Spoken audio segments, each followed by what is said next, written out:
আল্লাহ হাবিব সাল্লাল্লাহু আলাইহি ওয়াসাল্লামের বয়স তখন 35। বয়স কত? মজার একটা ঘটনা, খেয়াল করে শুনবেন। বয়স কত? 35।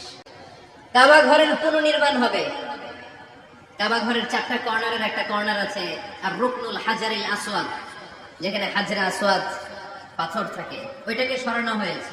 এখন কাবা ঘরের নির্মাণ শেষ, ওই হাজরে আসওয়াদ পাথর নিয়ে এটার কর্নারের মধ্যে সেট করা হবে। কিন্তু কে রাখবে? কারণ হাজরে আসওয়াদ তো যেন তেন পাথর নয়, জান্নাতি পাথর। কিয়ামতের দিন এই পাথরের ভেতরে আল্লাহ একটা জিহ্বা দিবে, দুটা চোখ দিবে। এই পাথর বলবে, আল্লাহ এই লোকগুলো আমার চুমু দিয়েছিল, এর সিলাই আজকে তুমি তার জান্নাতে ঢুকায় দাও। এটা অনেক সম্মানিত পাথর, এই পাথরকে বহন করাটাও সম্মানিত। 4 দলের মক্কার 4 নেতা বলে, এই সম্মান আমরা হাতছাড়া করতে চাই না, কেউ এই পাথরে হাত দিতে পারবে না। এক নেতা কয়, আমি নিব, আমি নিয়ে এটা কাবা করে রাখবো। দ্বিতীয় নেতা বলে, না, এই পাথর আমি অন্য কাউরে দেব না, এটা অনেক সম্মানের, অনেক প্রেস্টিজিয়াস ইস্যু, আমি এই পাথরটা হাতে নিয়ে কাবা করে রাখবো। তৃতীয় নেতা বলে, না, রক্তের গঙ্গা বইয়ে দেব, কিন্তু এই পাথর কাউরে দেব না। চতুর্থ নেতা বলে, না, আমি নেব। কিলাকিলি আছে না নাই? পাথর কয়টা? নেতা কয়জন? 4 জন। কিভাবে এই সম্মানিত পাথর নিয়ে সেট করবে? কেউ মীমাংসায় যেতে পারে না। এক মুরব্বী বলে, থাক, আজকের জন্য এখানেই সবার মুলতবি, আগামী দিনেই মসজিদুল হারামের দরজা দিয়ে প্রথম যে ঢুকবে সে সিদ্ধান্ত দিবে। আল্লাহর মেহেরবানি, আর পরের দিন এই পথ দিয়ে ছুটে এসেছে বিশ্বনবী মুহাম্মদ। সুবহানাল্লাহ পড়বেন না?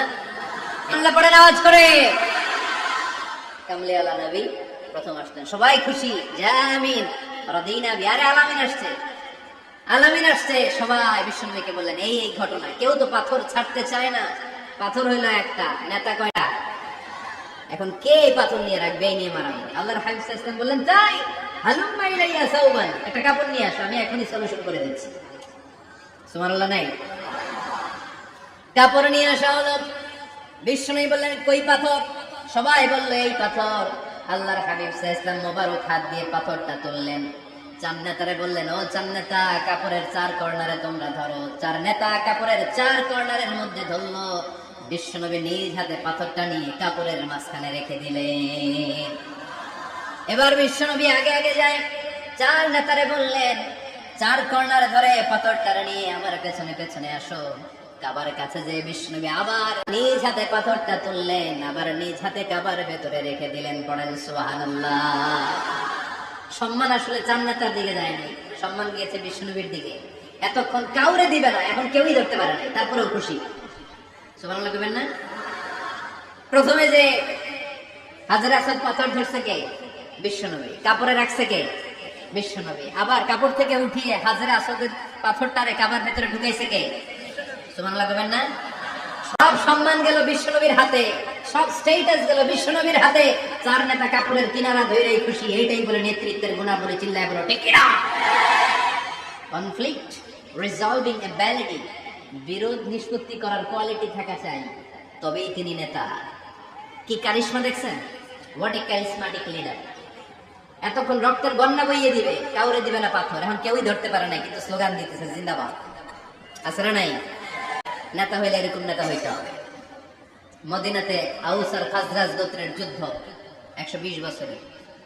কয় বছর? কেউ থামাতে পারে না, রক্তক্ষয়ী যুদ্ধ। আল্লাহর হাবিব সাল্লাল্লাহু আলাইহি ওয়াসাল্লাম মক্কা থেকে মদিনায় এসে 7 দিনের ব্যবধানে 120 বছরের যুদ্ধ থামাইয়া দিলেন। এতদিন এই গোত্রের লোকের সাথে এই গোত্রের কোনো বিয়ে নাই, এই গোত্রের লোকের সাথে এই গোত্রের কোনো অর্থনৈতিক লেনদেন নাই।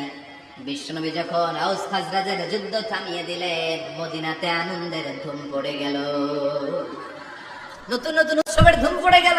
সব ভাই ভাই। নেতা হইলে এরকম নেতা হইতে হবে, কোনো মারামারি থাকতে পারবে না সমাজে। চিল্লায় কোন ঠিক কিনা?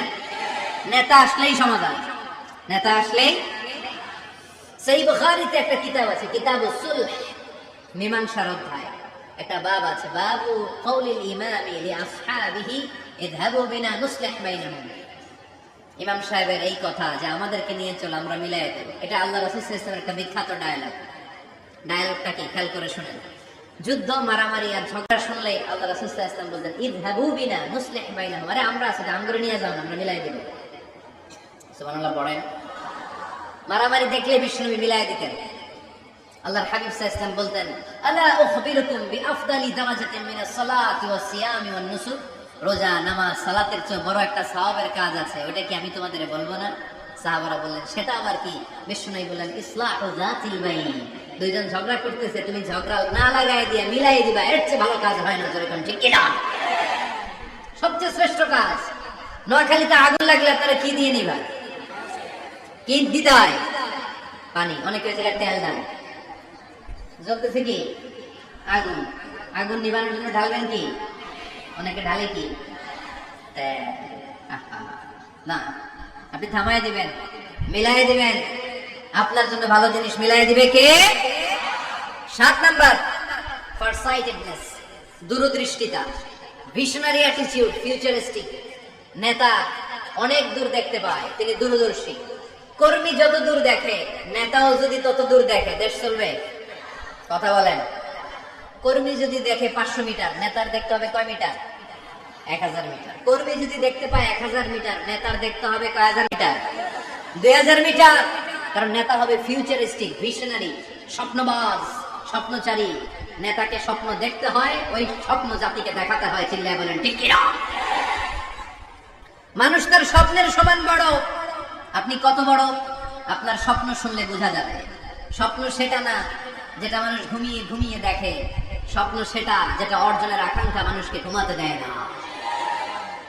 আল্লাহর হাবিব সাল্লাল্লাহু আলাইহি ওয়াসাল্লাম স্বপ্ন দেখিয়েছেন সাহাবাদেরকে, বিশ্ব বিজয়ের স্বপ্ন, ইসলামকে বিজয়ী শক্তি হিসেবে দেখার স্বপ্ন। চিল্লায় বলেন ঠিক কিনা? আল্লাহর হাবিব বলতেন ইন্নাল্লাহা জাওয়ালি আল আরদা ফারাআইতু মাশারিকাহা ওয়া মাগারিবাহা। আল্লাহ তাআলা গোটা বিশ্বটাকে ছোট্ট করে আমার সামনে দেখিয়েছে। আমি ফুটবলের সাইজের এই পৃথিবীর প্রাচ্য পাশ্চাত্য ডানে বায়ে সামনে পেছনে সবটাই দেখেছি। ওয়া ইন্না মুলকা উম্মতি সায়াবলুগু মা যুবিয়ালি। যত দূর আল্লাহ আমারে দেখিয়েছে, তত জায়গায় লা ইলাহার পতাকা পতপত করে একদিন উড়বে। কোন একদিন এদেশের আকাশে কালিমার পতাকা উড়বে।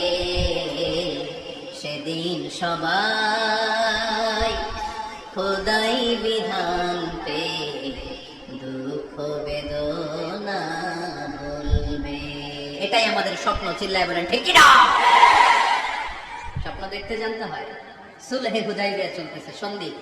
1400 সাহাবা নিয়ে বিশ্বনবী মক্কায় আসলেন উমরা করতে। কাফেররা বলে গো ব্যাক, অ্যাবাউট টার্ন, ফিরে যাও, হবে না। আল্লাহ রাসূল সাল্লাল্লাহু আলাইহি ওয়াসাল্লাম অনুরোধ করলেন, দাও না, উমরার নিয়ত করে এসেছি। ইজহার আর রিদা পড়ে কাফেররা বলে না, আগামী বছর, এই বছর হবে না, চুক্তি করো। চুক্তির মধ্যে লেখা হলো মা ফাদা আলাইহি মুহাম্মাদুর রাসূলুল্লাহ। ঠিক আছে, চুক্তি 10 বছরের, মুহাম্মদ রাসূল সাল্লাল্লাহু আলাইহি ওয়াসাল্লামের পক্ষ থেকে চুক্তি। কাফেররা বলে না, আমরা তো তোমার রাসূলুল্লাহ মানি না। তোমার রাসূলুল্লাহ মানলে তো মা সাদাদনাকা আলা শাই, তোমার সাথে কোনো ঝগড়াই নেই, রাসূলুল্লাহ কাটো। সাহাবীরা তেড়ে উঠলেন। ওমরে ফারুক বলেন, মুখ সামলে কথা বল। সুহাইল ইবনে আমির, তোর জিহ্বাটা আমি টেনে ছেড়ে ফেলবো, সাবধান। আমার নবী শেষ নবী, শেষ রাসূল মুহাম্মদ রাসূলুল্লাহ কাটার ক্ষমতা কারো নাই। আমি ওমর বেঁচে থাকলে কেউ কাটতে পারবে না। বিশ্বনবী বললেন, ওমর সরে যাও, কেটে দাও। সুবহানাল্লাহ কইবেন না? মুহাম্মদ রাসূলুল্লাহ কাফেররা মানে না। কাফেররা কয় তুমি লেখো মুহাম্মদ ইবনে আব্দুল্লাহ, আব্দুল্লাহর বেটা মুহাম্মদ। কারণ মুহাম্মদ রাসূলুল্লাহ যদি এই সন্ধিতে থাকে, চুক্তি, তার নিচে আমরা সিগনেচার করি, তার মানে এটাই প্রমাণ হয়ে যায় আমি তোমাকে রাসূল বলে মানি। আমরা কাফেররা তোমাকে রাসূল বলে মেনে নিয়েছি। না, তোমরা রাসূল কইরা মানলে তো খেলা এখানেই শেষ। কাটো, রাসূলুল্লাহ লেখা যাবে না, লিখতে হবে আব্দুল্লাহর বেটা মুহাম্মদ। কোন সাহাবারা রাজি হয় না। কথা শুনতেছেন? সাহাবারা বলে রক্তক্ষয়ী যুদ্ধ হবে, আমার নবীর নামের পরে রাসূলুল্লাহ লিখতেই হবে। বিশ্বনবী বলেন কেটে দাও। কারণ সাহাবারা দেখতেছে এতটুকু, বিশ্বনবী দেখে কতটুকু। বিশ্বনবী অন্য প্ল্যানে আগাচ্ছেন। বিশ্বনবী ভাবলেন 10 বছরের যুদ্ধ বিরতি যদি হয়ে যায়, আমি আমার লোকদেরকে ঠিক করব। আমি তারবিয়া, তালিম, তাহজিব, তামাদ্দুন দিয়ে মদিনাটাকে একটা কল্যাণ রাষ্ট্রে পরিণত করব। আমি আমার ফোর্সকে সাজাবো, আমি আমার সাহাবাদেরকে প্রশিক্ষিত করব। এই 10 বছরের ব্যবধানে আমি গোটা বিশ্বকে ঝাঁকি মেরে কাঁপিয়ে দেব। কিন্তু সাহাবারা পড়ে আছে রাসূলুল্লাহর মধ্যে। সাহাবারা পড়ে আছে কই? সাহাবারা এর চেয়ে বেশি ভাবতে পারতেছে না। সাহাবারা বলে রাসূলুল্লাহ কাটা যাবে না। বিশ্বনবী বলেন কেটে দাও। তার মানে নেতা কর্মী যদি দেখে 500 মিটার, নেতার দেখতে হবে 1000 মিটার। চিল্লায় বলেন ঠিক কিনা? নেতার 9 নম্বর গুণাবলী, a leader should be very strategic. নেতাকে কৌশলী হতে হয়, কৌশল না জানলে উনি নেতা হতে পারে? বলেন, ডিপ্লোম্যাটিক কোয়ালিটি, কূটনীতি যদি না জানা থাকে নেতা হইতে পারবে? আল্লাহর হাবিব সাল্লাল্লাহু আলাইহি ওয়াসাল্লামের মতো বড় কূটনীতিবিদ পৃথিবী দেখেছে? কথা কর না কেন? দেখেন কি ধরনের স্ট্র্যাটেজি আমার নবী ফলো করতেন। আমার নবী যদি যুদ্ধ করতে কোথাও যেতেন, অ্যাটাক করবেন ডান দিকে, অ্যাটাক করবেন কোন দিকে? খায়বার অ্যাটাক করবেন, খায়বার ডানে, বিশ্বনবী বের হতেন মদিনার বাম দিক দিয়ে। যাবেন কই? ডানে। আওয়াজ করে বলেন, যাবে কই? কিন্তু মদিনা থেকে বের হইতেন কোন দিক দিয়ে? বাম দিক দিয়ে। লোকেশন আর ডাইরেকশন কখনো কারোর সাথে শেয়ার করতেন না। উনি কই যাচ্ছে কেউ বুঝতে পারে। বাম দিক দিয়ে বের হয়ে অনেক ঘুরে তারপরে ডান দিকে যেতেন। সুবহানাল্লাহ পড়বেন না? অ্যাটাক করার সময় তিনটা অপশন দিতেন, choose any of the options. যে বলতেন নাম্বার 1 আসলিম তাসলাম, ইসলাম মানো, ভাই ভাই আমার হৃদয়ে চলে আসো, তোমরাও ভাই আমরাও ভাই, দুনিয়াতেও শান্তি আখিরাতেও শান্তি। এটা যদি ভালো না লাগে, option 2 you pay the tax, we provide you the security. তোমরা ট্যাক্স দিবা, আমরা তোমাদেরকে সিকিউরিটি দিব। ইয়াতুনা আল জিজিয়াতা আন ইয়াদিন ওয়া হুম সাগিরুন, তোমরা জিজিয়া দিবা, আমরা সিকিউরিটি দিব। প্রথম অপশন মুসলমান হইলে না, আমাদের ভাই হইলে না। দ্বিতীয় অপশন ট্যাক্সও দিবা না, কাফির থাকতে মনে চায় থাকো, খ্রিস্টান থাকো, ইহুদি থাকো, ধর্মান্তরিত হওয়া লাগবে না, খালি ট্যাক্স দিবা, ওইটাও ভালো লাগে না। 3 নাম্বার অপশন হচ্ছে the sword will decide what gonna happen among আস, তলোয়ার ফয়সালা করবে এখন কি হবে। সুবহানাল্লাহ কইবেন না? প্রথমেই যেই কোথাও অ্যাটাক করতেন বিশ্বনবী, সবসময় ডিফেন্সিভ মোডে থাকতেন, আত্মরক্ষার মোডে থাকতেন। আক্রমণ করা হলে মেনে নিতেন, ধৈর্য ধারণ করতেন। ধৈর্যের সীমা যখন ছাড়িয়ে যেত তখন বিশ্বনবী হাত তুলতেন, চিল্লায় বলেন ঠিক কিনা? যুদ্ধের ময়দানেও যখন সেনাপতি পাঠাতেন বলতেন খবরদার নারীদের গায়ে হাত তোলো না, বৃদ্ধাদেরকে মেরো না, শিশুদেরকে মেরো না, ওই এলাকার পাদ্রীদের গায়ে হাত তোলো না, ওই এলাকার গবাদি পশুগুলোকে হত্যা করো না, গাছপালাগুলো ধ্বংস করো না। তোমাদের বিরোধী যোদ্ধারাও যদি তলোয়ার রেখে দিয়ে হাত তুলে বলে আল আমান, সিকিউরিটি সিকিউরিটি, আমরা আমান চাই, নিরাপত্তা চাই, তাকেও মেরো না। সুবহানাল্লাহ পড়বেন না? গোটা বিশ্বকে সভ্যতা শিখিয়েছেন। মক্কা বিজয়ের পরে গণধর্ষণ করেন নাই, গ্রামকে গ্রাম তিনি জ্বালিয়ে দেন নাই, হাজার হাজার লক্ষ লক্ষ শত্রুকে এক বাক্য দিয়ে ক্ষমার ঘোষণা দিয়েছেন, চিল্লায় বলেন ঠিক কিনা? As a father, as a teacher, as a commander, as a leader, as a lawgiver, as a lawmaker, as a reformer of the society, Muhammad is the superman of the world. আওয়াজ করে পড়তে হবে আল্লাহু আকবার। কূটনীতি কারে বলে? Diplomacy কারে বলে? স্ট্র্যাটেজিক অ্যাটিটিউড কারে বলে? শিখে নেন। বদরের প্রান্তরে বিশ্ব ইসলাম উপস্থিত হলেন। ওই যে কাফেরদের তাবু, কাফেররা আসছে 3 দিন আগে, মুসলিম সৈনিকরা পৌঁছলেন 3য় দিন। এসে বিশ্ব ইসলাম সবাইকে বললেন কত হতে পারে কাফের, কেউ বলতে পারে না। 2 জন রাখাল পেয়ে জিজ্ঞেস করলে, এই রাখাল কয়দিন ধরে আছো? আমরা 1 সপ্তাহ ধরে এই বদরে আছি। শুনতেছেন? শুনতেছেন? উনি বললেন ওই যে কাফেররা যে আসছে কয়দিন আগে? কয় 3 দিন আগে। 3 দিন আগে। কত হবে সংখ্যা? কলু কাসীর, অনেক। কত হইতে পারে? রাখাল 2 টাকা জানি না। আল্লাহ রাসূল সাল্লাল্লাহু আলাইহি ওয়াসাল্লাম চিন্তায় পড়ে গেলেন, কারণ ওনার যুদ্ধে অ্যাটাকের সিস্টেম ছিল শত্রু সংখ্যা কত এটা আমাকে জেনে নিতে হবে। সুবহানাল্লাহ পড়বেন না? অনেক কৌশল হাত দিয়ে এবার বিশ্বনবী আবার রাখাল 2টাকে ডেকে পাঠালেন, বললেন কাম ইয়ানহারুনা কুল্লা ইয়াউম, ওরা আসার পর থেকে প্রতিদিন খাওয়ার জন্য কয়টা করে উট জবাই করে?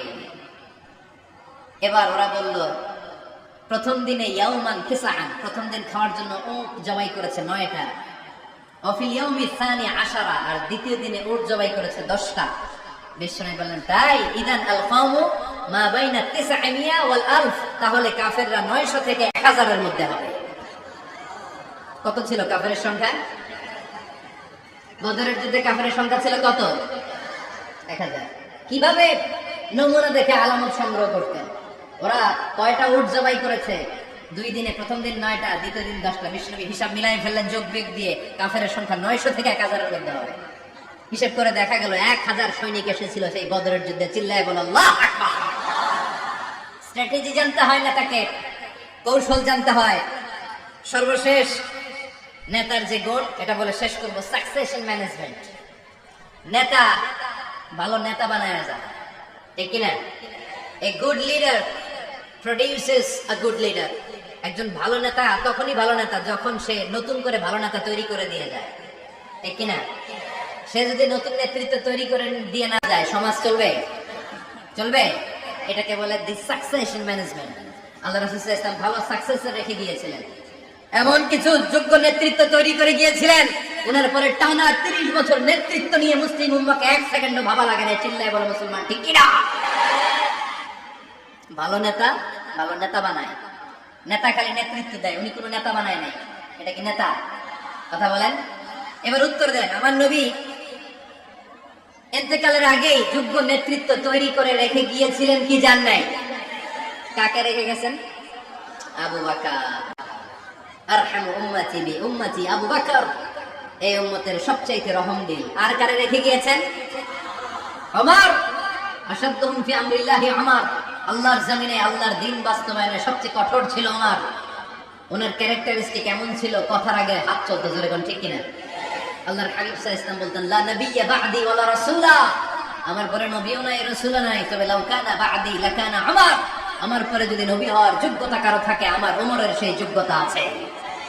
প্রভু তুমি বলেছো রাসূল দেবে না, বলনি দেবে না ওমর, বলনি দেবে না হামজা তারি, খালি দেবী জয় সমর। প্রভু তুমি বলেছো রাসূল দেবে না, বলনি দেবে না ওমর, বলনি দেবে না হামজা তারি, খালি দেবী জয় সমর। প্রভু তুমি বলেছো রাসূল দেবে না। বাংলা পড়েন।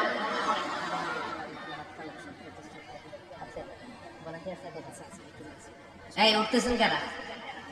হ্যাঁ, উঠেন কেন? এই 2 ঘন্টা ওয়াজ শোনার পরে শেষ বেলায় আপনারা উঠে যাবেন না? বিশৃঙ্খলা আমি দেখতে চাই না। একটা লোক প্যান্ডেলে আওয়াজও করবে না, উঠতেও পারবে না। আমার নবী নিজেও ছিলেন শ্রেষ্ঠ নেতা, রেখেও গিয়েছেন শ্রেষ্ঠ নেতা। চিল্লায় বলেন ঠিক কিনা? সাইয়েদনা আবু বকর, সাইয়েদনা ওমর ফারুক, উসমান যুন্নুরাইন, আলী রাদিয়াল্লাহু তাআলা আনহু যোগ্য নেতৃত্ব হাতে কলমে প্রশিক্ষিত করে ওনাদেরকে রেখে গিয়েছেন। তাই মুসলিম উম্মাহর নেতৃত্বের সংকটে পড়া লাগে না, যেরকম ঠিক কিনা? জি, এই জন্য আমরা চাই আমাদের একটা সেন্ট্রাল লিডারশিপ থাকুক, কেন্দ্রীয় নেতৃত্ব, যেই নেতাদের নেতৃত্বে আমরা সামনের দিকে যাব। যে 10টা পয়েন্টস আমরা শুনলাম, আমাদের সব নেতাদের এই গুণগুলো থাকার দরকার আছে না নেই? এই গুণগুলো আমলে নিয়ে মুসলিম উম্মাহর এই নেতৃত্বের সংকট যেন আমরা কাটিয়ে তুলতে পারি। আল্লাহ তুমি তৌফিক দান করো, আমরা পড়ি আমিন।